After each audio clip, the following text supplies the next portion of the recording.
아침 목상에 오신 여러분들을 환영하고 축복합니다. 하나님께서 새로운 날을 허락하셨는데요. 새로운 날에 걸맞는 새로운 은혜로 오늘 하루 우리 인생을 지킬 줄 믿습니다. 오늘 하나님을 예배하라 라는 제목을 가지고 전도서 5장 1절부터 7절까지 말씀을 좀 더 살펴보도록 하겠습니다. 우리 4절부터 5절까지 말씀 같이 한번 읽어볼까요? 내가 하나님께 서원하였거든 갚기를 더디게 하지 말라. 하나님은 우매한 자들을 기뻐하지 아니하시나니 서원한 것을 갚으라. 서원하고 갚지 아니하는 것보다 서원하지 아니하는 것이 더 나으니. 예배에 있어서 가장 중요한 것은 예배의 대상입니다. 예배의 대상이 왜 중요하냐면 예배의 대상이 누구냐에 따라서 예배의 본질이 결정되기 때문이에요. 따라서 우리는 예배의 대상이신 우리가 예배하는 하나님에 대해서 늘 배워야 됩니다. 그분이 어떤 분이시며 그분이 얼마나 우리를 사랑하시고 우리를 아끼시는지 우리가 배우고 알아야 돼요. 그래야지만 우리는 참된 예배를 드릴 수 있습니다. 그렇다면 우리는 하나님 앞에 우리의 예배의 대상이신 하나님을 어떻게 예배할 수 있을까요? 무엇보다도 하나님 앞에 예배하는 방법 중에 하나는 무엇이냐면 재물이 아니라 하나님이 원하시는 건 뭐라고 어저께 배웠어요? 음성이라고 그랬죠. 그래서 우리가 하나님이 정말 원하시는 예배란 무엇이냐? 하나님의 음성을 듣는 거예요. 하나님 우리를 향한 계획이 무엇인지, 하나님께서 우리에게 원하시는 것이 무엇인지, 하나님이 우리에게 바라시는 것이 무엇인지 우리가 들을 수 있어야 돼요. 그래서 참된 예배란 무엇입니까? 교회에 나와서 이렇게 예배하는 것도 예배겠죠. 근데 정말 우리가 예배 드리는 참된 예배란 뭐냐면 삶을 살아가면서 늘 하나님이 내게 원하시는 것이 무엇인지, 우리를 향하신 바람이 무엇인지, 하나님의 음성을 귀 기울여 들으려는 자세, 그것이 무엇보다도 소중한 예배자의 자세고, 우리가 하나님의 음성을 들을 때 우리는 하나님 앞에 온전히 예배하게 되는 거예요. 그런데 이렇게 하나님의 음성을 듣는 것에서 멈추면 안 됩니다. 듣는 것을 넘어서 어디까지 나가야 돼요? 순종까지 나가야 되는 거예요. 오늘 본문에 이렇게 되어 있죠. 내가 하나님 앞에 서원하였거든. 서원이란 것은 맹세예요. 맹세. 전도서 기자는 예배에 대해 설명을 하면서 맹세와 관련해서 이야기를 합니다. 맹세는 뭘 할까요? 왜 맹세를 우리는 할까요? 하나님이 어떤 분이신지 알고 하나님 앞에서 정말 하나님 제가 이렇게 살겠습니다 라고 다짐하는 거죠. 그렇게 다짐했다면 갚기를 더디하지 말라. 너희의 다짐을 끝까지 지켜라 라고 이야기를 하는 거예요. 다르게 얘기하면 하나님께서 원하시는 것은 무엇입니까? 하나님께서 원하시는 건 재물이 아니에요. 하나님께서 원하시는 것은 우리가 하나님의 음성을 듣는 것이고 들을 뿐만 아니라 뭐예요? 하나님 음성에 순종하고 하나님의 음성에 따라 살려고 노력하는 거예요.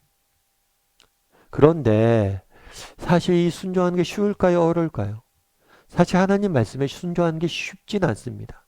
그래서 오늘 본문에 뭐라고 되어 있냐면 서원하고 갚지 아니하는 것보다 서원하지 아니하는 것이 더 낫다라고 이야기를 합니다. 그만큼 순종하는 게 쉽지 않다는 거예요. 그래서 말로만 제가 하겠습니다 이렇게 이야기하지 말고 정말 삶 가운데 실천하기 위해서 노력하라 이렇게 권면하는 거죠. 근데 사실 이렇게 순종하는 것이 쉽진 않습니다. 그렇다면 우리는 어떻게 순종할 수 있을까요? 여러분 컴패션이라는 단체를 아시죠? 이 컴패션이라는 단체는 어떤 단체냐면 전 세계에 있는 아이들, 어린 아이들을 후원하는 단체예요. 원래는 이 단체는 우리나라가 6.25 전쟁이 있었잖아요. 6.25 전쟁 다음에 전쟁 고아들이 굉장히 많이 생겼습니다. 이 전쟁 고아를 보고 너무 안타까워하는 미국에 있는 어떤 사람이 이 아이들 우리나라에 있는 전쟁 고아 아이들을 후원하기 위해서 만든 단체가 이 컴패션이라는 단체. 그런데 저희가 이제는 전쟁 고아 아이들이 이제 컴패션 후원을 받고 우리가 지냈잖아요. 그런데 이제 우리나라가 다른 나라를 후원하는 컴패션을 통해서 우리가 도움을 받았지만 이제 다른 나라를 후원하는 그런 나라가 된 거죠. 그래서 이 컴패션이라는 단체를 통해서 우리가 다른 나라에 있는 그런 불우한 환경에 있는 어린아이를 후원하고 돕는 그런 단체예요. 그런데 이 컴패션이라는 단체의 대표가 누구냐면 서정인 목사님이란 분이 계세요. 이 목사님이 이렇게 간증하는 걸 제가 한번 들었어요. 근데 그 목사님이 그런 얘기를 하더라고요. 이분이 한때 우리나라가 골수 이식에 대한 관심이 많았어요. 그래서 이분도 골수 이식을 신청을 해놓은 거예요. 저도 골수 이식을 하고 싶습니다. 그랬더니 어느 날 병원에서 연락이 왔다고 그러더라고요. 지방에 있는 한 소녀와 매칭이 됐다고. 근데 거의 100% 골수가 맞다고. 그러니까 이제 골수 이식을 할 수 있게 될 것 같다고 이제 기증 좀 해달라고 연락이 온 거죠. 그래서 알았다라고 이야기는 했지만 마음속으로는 두려움이 생겼대요. 왜냐하면 골수 이식하는 과정이 쉽지만은 않았던 것 같아요. 골수 이식을 하려면 일주일 동안 주사를 맞아야 된다고 그러더라고요. 그래서 골수를 골반 주변을 모아요. 그런 다음에 골반의 구멍을 뚫고 골수를 빼내는 거예요. 골수를 채취를 하는 거예요. 그래서 이렇게 해서 채취해서 모자라면 그 다음날 또 하고. 근데 갑자기 두려운 마음이 든 거예요. 그래서 아내한테 그런 이야기를 했대요. 내가 골수 이식 연락을 받았는데 참 사실 두려운 마음이 있고 어떻게 해야 될지 모르겠다. 그랬더니 사모님이 굉장히 이제 이성적인 분이신가 봐요. 한마디 했대요. 아니, 당신이 하나님의 뜻이라며. 근데 뭘 망설여. 이렇게 이야기를 한 거예요. 그래서 그 말에 그래 맞아 하나님의 뜻이지 하고 이렇게 골수 이식을 했어요. 감사한 것은 이 골수 이식이 잘 됐어요. 그래서 아이가 건강해진 거죠. 그런데 1년 뒤에 다시 연락이 온 거예요. 뭐라고 얘기했냐면 이 아이가 백혈병이 재발됐다고 한 번 더 해줄 수 있겠냐고. 한 번 더 해달라는 연락을 받고 흔쾌히 예스라는 얘기가 안 나오더래요. 제가 좀 더 며칠간 시간을 좀 달라고 고민 좀 해보겠다고. 그랬더니 이번엔 주변에서도 말리더래요. 아니, 목사님 한 번 했으면 됐습니다. 뭐 2번까지 하세요. 힘든데. 그런 이야기도 많이 했대요. 근데 어떤 장로님 한 분이 컴패션 사역 이렇게 하다가 이렇게 만난 분인데 그 목사님한테 그런 얘기를 했대요. 목사님 하시지요. 그렇게 이야기를 하대요. 그러면서 이 장로님이 이야기를 하는데, 거주하는 이야기를 하는데, 이 장로님 아들이 백혈병으로 인해서, 먼저, 죽음을 맞이했다고 그러죠. 그러면서 그 아이의 생명이 걸린 일이니까 하셨으면 좋겠다고 이 장로님이 권하셨던 거예요. 참 그 얘기를 듣고 부끄러운 생각이 좀 들었대요. 내가 참 부끄럽구나. 그러면서 그런 생각이 드는 거죠. 참 이래 골수 하나 빼주는 거? 쉽지가 않은 거예요. 내가 목사고 이것들에 대해서 헌신하고 내가 어린이를 돕는 사역을 하는데 골수 하나 빼주는 게 쉽지가 않다. 그런데 그러면서 그런 생각이 들었대요. 하나님은 어떠셨을까? 예수님은 어떠셨을까? 내가 이렇게 골수 하나 빼주는 것도 쉽지 않은데 정말 아까 그런 얘기를 했잖아요. 우리가 예배에 있어서 가장 중요한 건 예배의 대상이 누구인지를 아는 거예요. 정말 우리가 어떻게 하나님 말씀에 순종할 수 있습니까? 그 말씀을 듣고 순종할 수 있습니까? 정말 중요한 건 그분이 누구인지 아는 거예요. 정말 내가 골수 하나 빼주기도 쉽지 않은데 자기 아들을 십자가에 내어줬잖아요. 예수님은 우리를 대신해 십자가에 죽으셨잖아요. 자신의 죄 때문에 그런 게 아니에요. 우리를 대신해서 우리가 져야 될 십자가를 지신 거죠. 이게 보통 사랑이냐는 거예요.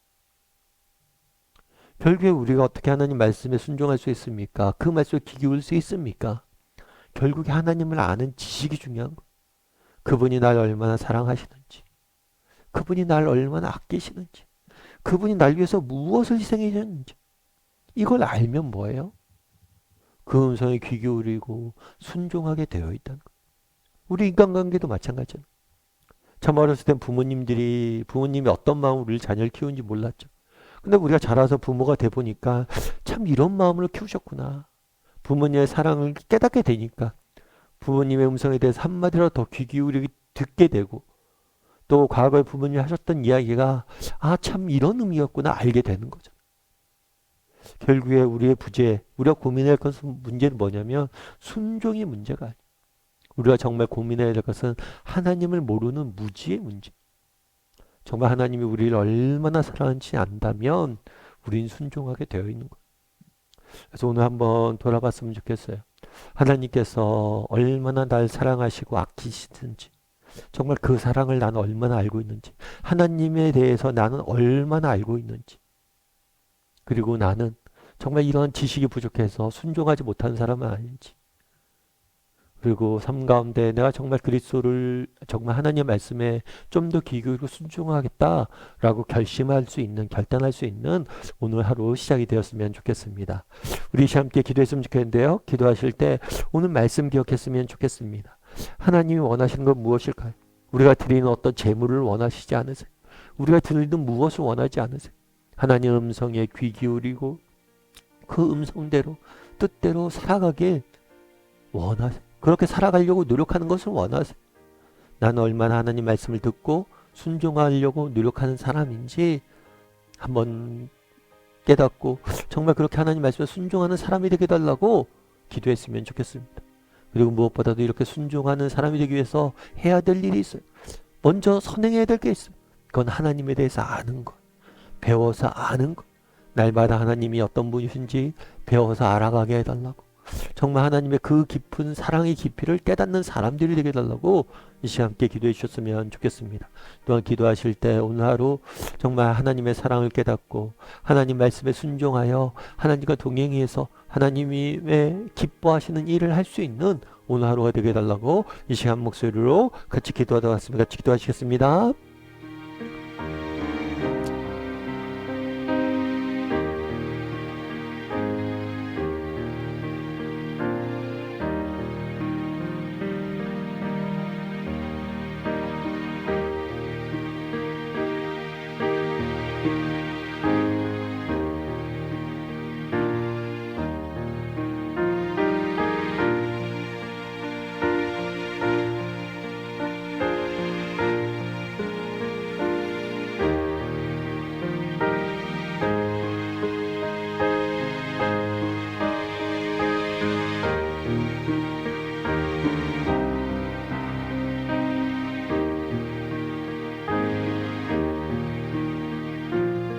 사랑의 하나님, 정말 우리가 하나님에 대해서 알길 원합니다. 정말 우리가 왜 하나님 앞에 예배하지 못합니까? 하나님이 어떤 분이신지, 우리를 얼마나 사랑하시는지, 얼마나 위대한 분이신지 몰라서 그분께 예배하지 못하는 것은 아닙니까? 날마다 하나님이 어떤 분이신지 알고 그 하나님에 대해서 배워갈 수 있는 우리 모두가 될 수 있도록 주여 은혜를 내려 주시옵소서.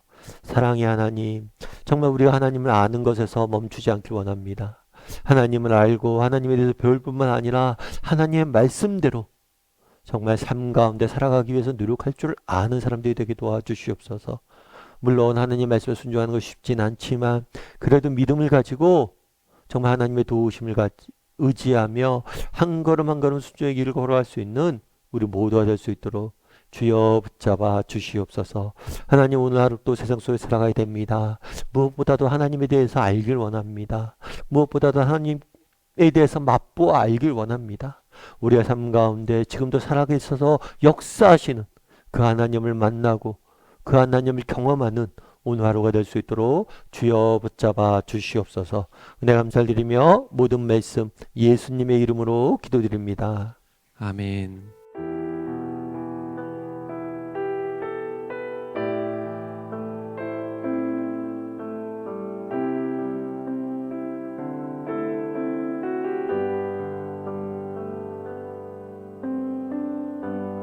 십자가 그 사랑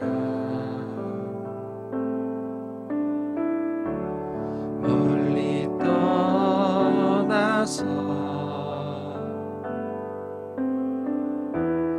무너진 나의 삶 속에 잊혀진 주